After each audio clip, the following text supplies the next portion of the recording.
Hello friends, welcome to Techifin. तो इस video के जरिए से मैं क्रेडिट कार्ड होल्डर्स को कुछ सुझाव देना चाहता हूं। जिनके पास क्रेडिट कार्ड है वो प्लीज़ इस वीडियो को पूरा देखें, और जिनके पास क्रेडिट कार्ड नहीं भी है लेकिन फ्यूचर में क्रेडिट कार्ड लेने का प्लान है तो वो लोग भी इस वीडियो को प्लीज़ पूरा देखें, क्योंकि इस वीडियो में आप लोगों को जो मैं सुझाव देने वाला हूँ वो आपके बहुत काम के होंगे और इनको कभी भी किसी भी हाल में नज़रअंदाज नहीं करना है।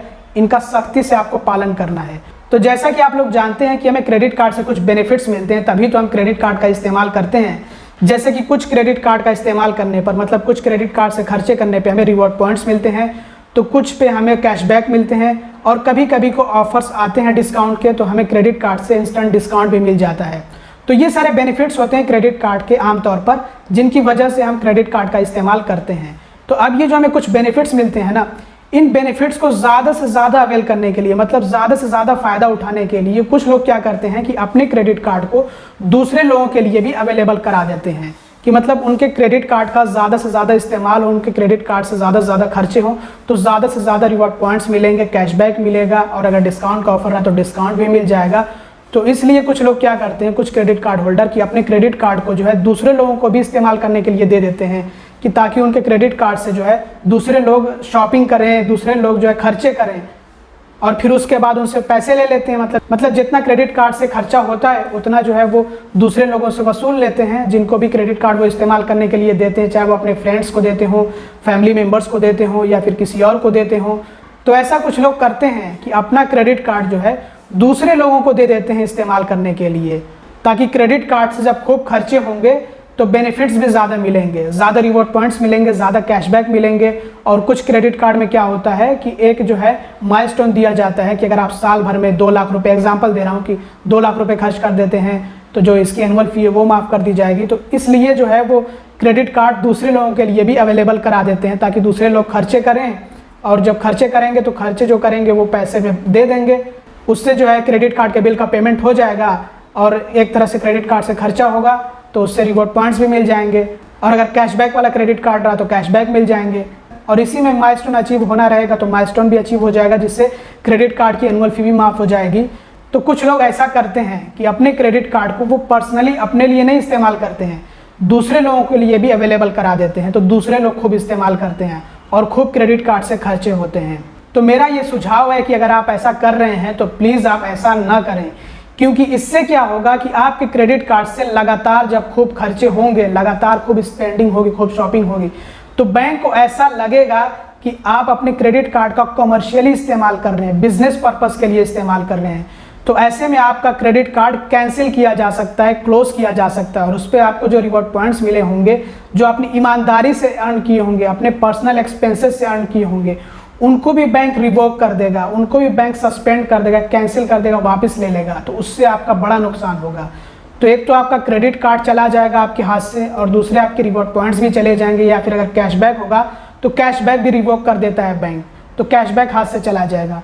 तो इसलिए मैं आप लोगों से रिक्वेस्ट करता हूं कि आप अपने पर्सनल क्रेडिट कार्ड का इस्तेमाल अपने पर्सनल यूज़ के लिए करिए, अपने पर्सनल एक्सपेंसेस के लिए करिए, दूसरे लोगों को मत अवेलेबल कराइए अपना क्रेडिट कार्ड, क्योंकि बैंक भी नज़र बनाए रखता है। जब आप क्रेडिट कार्ड अप्लाई करते हैं तो उस टाइम पे आप अपने एम्प्लॉयमेंट की डिटेल्स देते हैं, उसमें आप अपनी इनकम भी डिक्लेयर कर दें कि आपकी एनुअल इनकम कितनी है या फिर आपकी मंथली सैलरी कितनी है।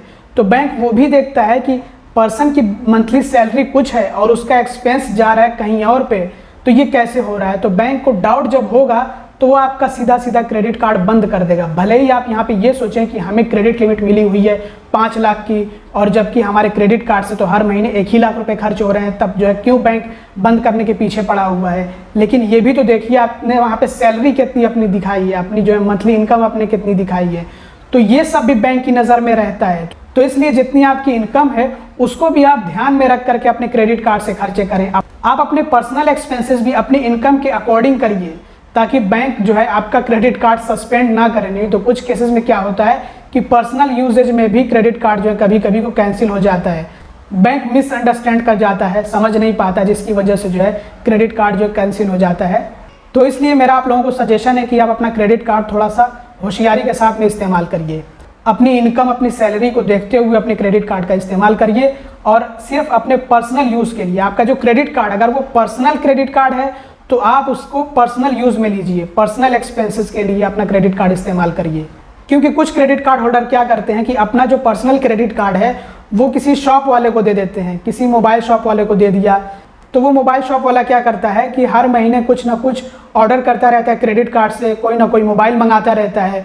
तो अगर एक पर्सनल क्रेडिट कार्ड से हर महीने मोबाइल परचेस किया जाए, यहाँ पे मैंने मोबाइल सिर्फ एज एन एग्जांपल लिया है कि मान लेते हैं कि हर महीने एक पर्सनल क्रेडिट कार्ड से मोबाइल ऑर्डर किया जा रहा है, फिर चाहे तो वो एक ही मोबाइल क्यों ना हो। अब आप खुद सोचिए कि एक पर्सन को हर महीने नए मोबाइल की ज़रूरत पड़ेगी, हर महीने नया मोबाइल चाहिए है एक पर्सन को। तो यहाँ पे बैंक भी डाउट कर सकता है कि एक ही पर्सन को जिसको हमने क्रेडिट कार्ड दिया उसको हर महीने नए मोबाइल की ज़रूरत पड़ रही है, ये कैसे हो सकता है। तो बैंक को ऐसा डाउट होगा कि ये जो क्रेडिट कार्ड है ये हो सकता है कि कॉमर्शियली इस्तेमाल किया जा रहा हो, मतलब बिजनेस पर्पज़ के लिए इस्तेमाल किया जा रहा हो।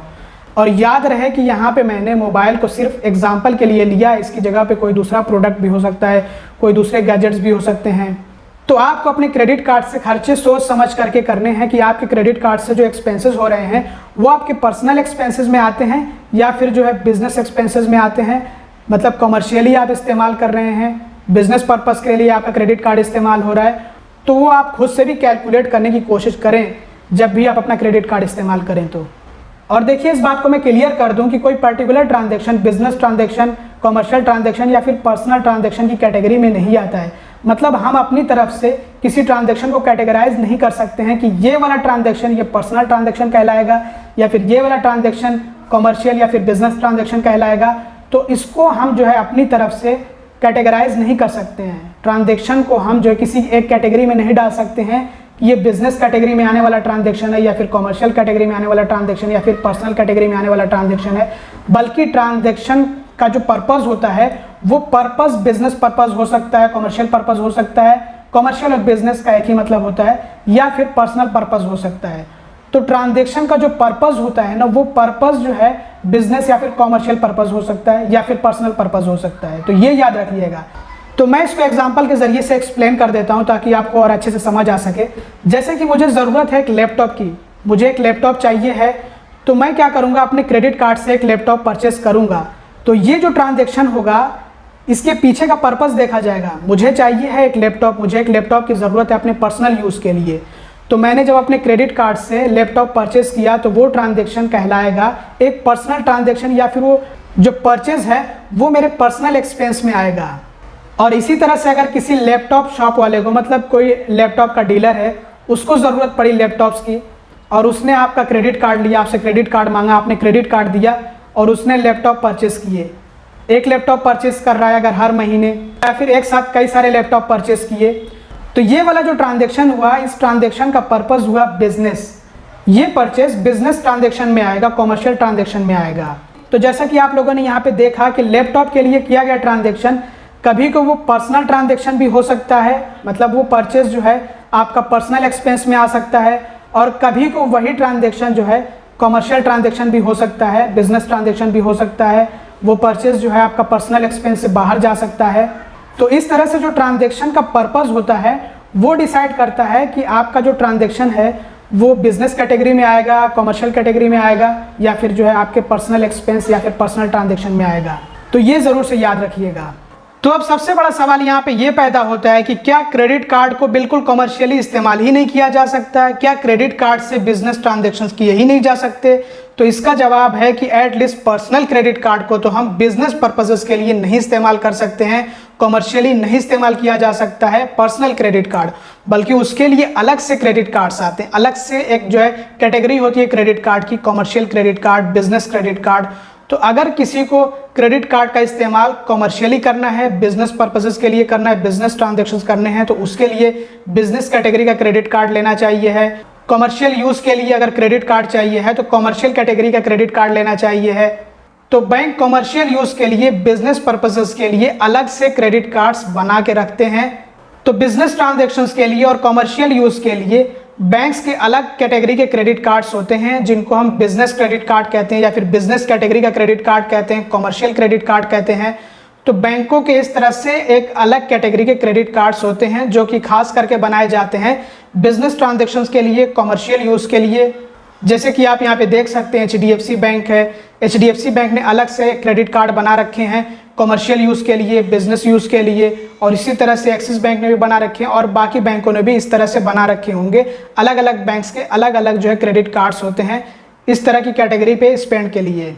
तो उम्मीद करता हूँ कि अब आप ये समझ गए होंगे कि जो पर्सनल क्रेडिट कार्ड्स होते हैं उनका इस्तेमाल सिर्फ पर्सनल एक्सपेंसेस के लिए किया जाना चाहिए है, और जो बिजनेस ट्रांजेक्शन्स होते हैं, जो बिजनेस पर्पस के लिए ट्रांजेक्शन्स होते हैं, उसके लिए अलग से क्रेडिट कार्ड्स हैं। तो जो बिजनेस ट्रांजेक्शन्स है वो बिजनेस कैटेगरी के क्रेडिट कार्ड से होने चाहिए हैं।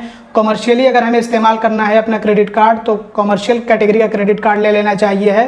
तो इन सब बातों का ध्यान रखना बहुत ज़्यादा ज़रूरी है जब भी हम क्रेडिट कार्ड इस्तेमाल कर रहे हों।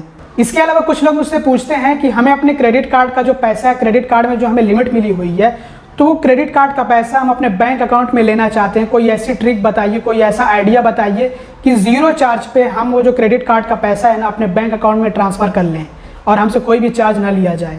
तो देखिए, ये जो ट्रिक के पीछे आप पढ़ते हैं, किसी आइडिया के पीछे पढ़ते हैं, आप कोई लूप होल ढूंढते हैं कि आपको कहीं से कोई कमी नज़र आ जाए बैंक के रूल्स में, बैंक के रेगुलेशंस में, तो आप जो है उन कमियों का फ़ायदा उठा करके, उन लूप होल्स का फ़ायदा उठा करके, कोई ट्रिक का इस्तेमाल करके और क्रेडिट कार्ड से फंड ट्रांसफ़र अपने बैंक अकाउंट में कर लें, वो भी बिना किसी चार्ज के। तो ये एक तरह से आप बैंक के रूल्स का वायलेशन करते हैं और इन्हीं वायलेशन के चलते कभी कभी को आपको पनिशमेंट मिलती है, कभी कभी को नए नए रूल्स ला दिए जाते हैं बैंक की तरफ से। जैसे आप लोगों को मैं एग्जांपल देता हूं कि रेंट पेमेंट के नाम पे कुछ लोग क्या करते थे कि अपने क्रेडिट कार्ड से फंड ट्रांसफ़र करते थे अपने बैंक अकाउंट में, और इसी की वजह से बैंक को एक ऐसा रूल लेकर आना पड़ा कि रेंट पेमेंट पे आप चार्ज ले रहा है बैंक। तो अगर हम ये ट्रिक के चक्कर में ना पड़ते या फिर हम लूप होल्स ना ढूंढते तो हमें जो है इतने सारे रूल्स और रेगुलेशंस ना देखने को मिलते। तो मैं आप लोगों को ये सजेस्ट करना चाहूँगा कि आप किसी तरह की ट्रिक के चक्कर में ना पड़िएगा, कोई ट्रिक व्रिक मत आप ट्राई करिएगा, ना तो आप उसको आम होने दीजिएगा, या फिर अगर आपने कोई लूप होल ढूंढ लिया तो आप बिल्कुल उसके पीछे पड़ गए, आप जो खूब उसका इस्तेमाल कर रहे हैं धड़ल्ले से, एकदम अपने बैंक को परेशान कर दिया कि बैंक नया रूल लेकर आए। प्लीज़ आप ऐसा मत करिएगा, इससे बचिएगा। और एक और सजेशन है मेरा आप लोगों से, और ये आखिरी सजेशन है, लेकिन आप इसको बिल्कुल भी हल्के में ना लीजिएगा। आप जब भी अपने क्रेडिट कार्ड से स्पेंड करें, खर्चे करें, तो प्लीज़ आप अपनी जो इनकम है उसके अकॉर्डिंग ही खर्चे करें। अगर आप ITR फाइल नहीं करते हैं क्योंकि आप इनकम टैक्स स्लैब के अंदर नहीं आते हैं, आपकी इनकम इतनी है ही नहीं कि उस पर आप इनकम टैक्स जो है भरें, तो ऐसे में आपको अपने क्रेडिट कार्ड से जो खर्चे करने हैं ना वो अपनी इनकम के अकॉर्डिंग ही करने हैं। जितनी आपकी इनकम है उसी हिसाब से आपको खर्चे करने हैं। ऐसा नहीं करना है कि आपको धड़ल्ले से अपना क्रेडिट कार्ड खूब इस्तेमाल करना। अगर उसमें खूब ज़्यादा क्रेडिट लिमिट मिली हुई है तो इसका मतलब ये नहीं होता है कि आप जो है खूब धड़ल्ले से उसका इस्तेमाल करें बिना ये सोचे कि हमें क्या मतलब, किसी को भी क्रेडिट कार्ड दे देते हैं इस्तेमाल कर लें, हमें तो बस रिवॉर्ड पॉइंट्स और कैशबैक से मतलब है जो हमें मिलने चाहिए हैं। तो आप कभी भी ये सोच करके अपने क्रेडिट कार्ड से बहुत ज़्यादा ट्रांजैक्शन ना करें, बहुत ज़्यादा खर्चे ना होने दें।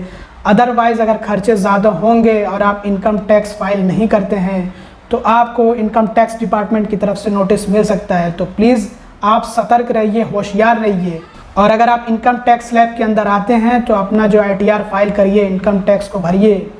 तो दोस्तों इस वीडियो में बस इतने। अगर आपको वीडियो पसंद आए तो ज़रूर से लाइक करिएगा, चैनल को सब्सक्राइब ना किया तो सब्सक्राइब भी कर लीजिएगा, और अगर कहीं पे कुछ बातें मुझसे छूट गई हों तो वो आप कमेंट में लिख सकते हैं। इसके अलावा अगर आपको इस वीडियो में कहीं कोई कमी नज़र आई हो तो वो भी बताइएगा। वीडियो देखने के लिए आप लोगों का बहुत बहुत धन्यवाद।